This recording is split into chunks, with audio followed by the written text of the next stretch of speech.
E para a gente entender a amplitude dessa crise de pane global e também as consequências que temos no Brasil e o que podemos aprender com essa pane, vamos conversar com Alan Costa, CEO da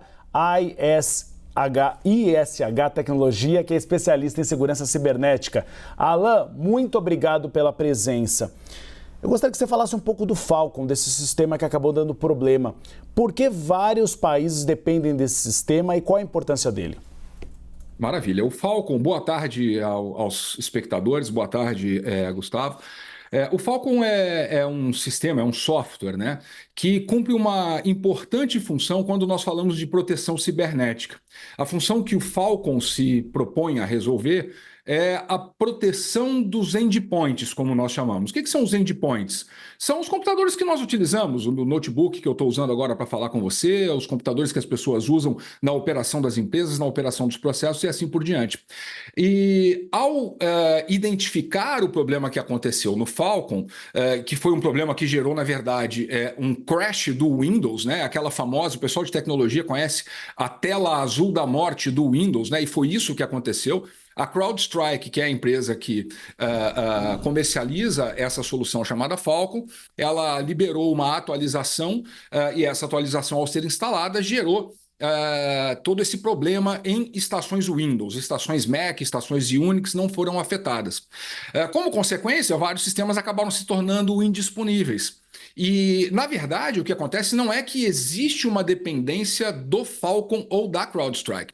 O que existe é a necessidade de que todas as empresas possam se proteger, e uma das formas de proteção, uma das variáveis necessárias numa solução robusta de segurança digital é a proteção dos endpoints. E, por coincidência, né, a solução da CrowdStrike é uma das mais utilizadas no mundo. Por isso, o alcance foi tão vasto, por isso o alcance foi tão global.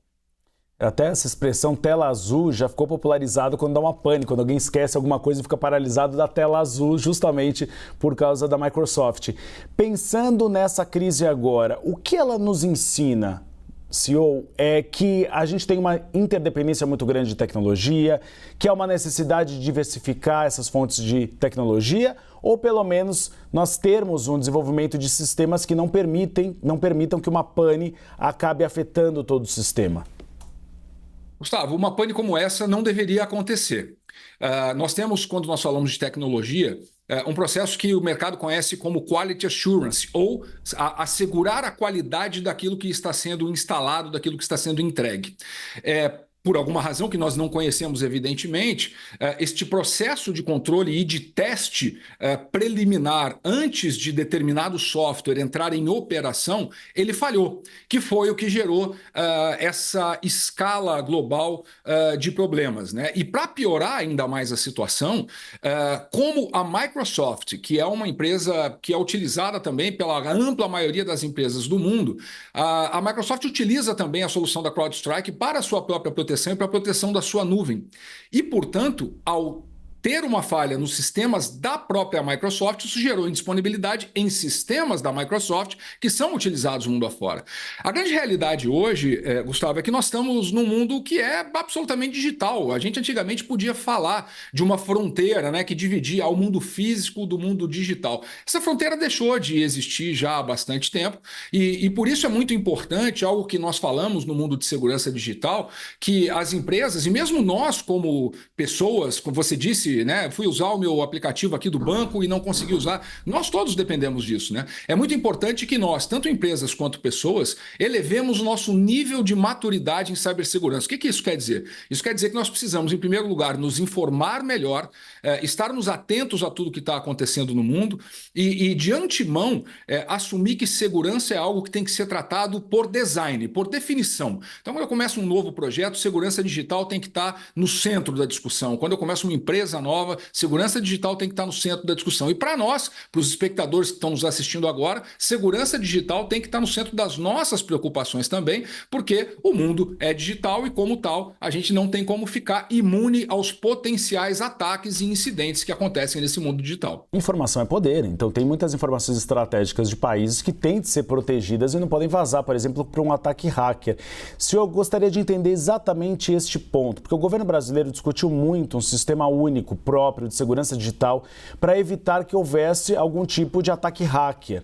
Nesse caso funcionou, não estava ligado ao sistema Falcon, não estava ligado ao sistema internacional e não teve problemas.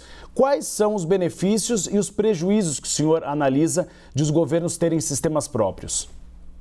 Vamos lá, existe sem dúvida alguma uma vantagem nesse tipo de abordagem, que é o fato de que os governos que adotam esse tipo de procedimento são governos que passam a ser os detentores da tecnologia, uma tecnologia proprietária que ninguém conhece.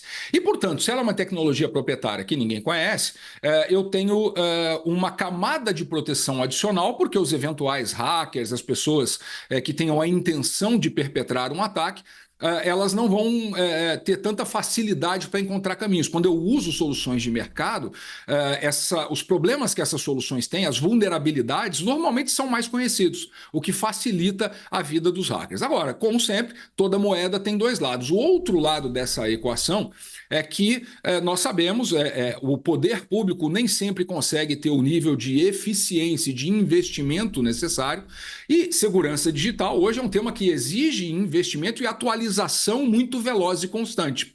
Então, o risco que existe é que governos que adotam essa iniciativa, essa estratégia, possam acabar ao longo do tempo ficando defasados em relação à sua proteção, gerando aí o efeito contrário àquele que se deseja. Ou seja, ao invés de eu proteger melhor os meus dados, eu acabo tornando-os mais vulneráveis em função de uma dificuldade de investimento, de uma dificuldade de manutenção da atualização dessa infraestrutura tecnológica.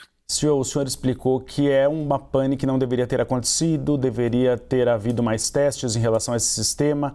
Que lição deixa essa crise de maneira resumida para quem está nos assistindo?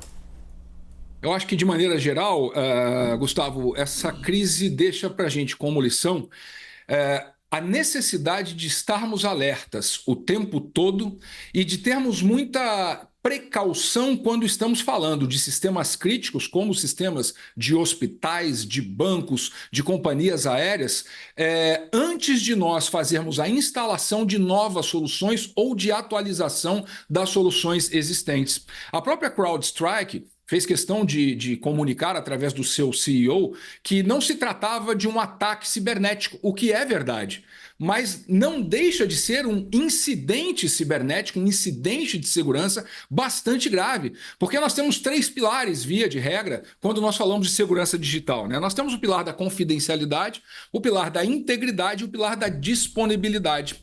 O problema que aconteceu comprometeu totalmente o pilar da disponibilidade, portanto, foi sim um incidente que causou prejuízos de grande monta. Então, a grande lição é: nós não podemos nem por um momento nos descuidar dos cuidados básicos. Que cuidados básicos são esses? Testar sempre aquilo que vai ser utilizado, certificarmos de que aquilo vai gerar o resultado esperado, que não vai gerar algum tipo de problema, que pode ter desdobramentos. Isso, sem sombra de dúvida, tem um grande potencial de minimizar as possibilidades de problema que nós eventualmente tenhamos. Problemas cotidianos, por exemplo, golpes de Pix ou golpes em agências bancárias, então é sempre importante ficar de olho na segurança cibernética.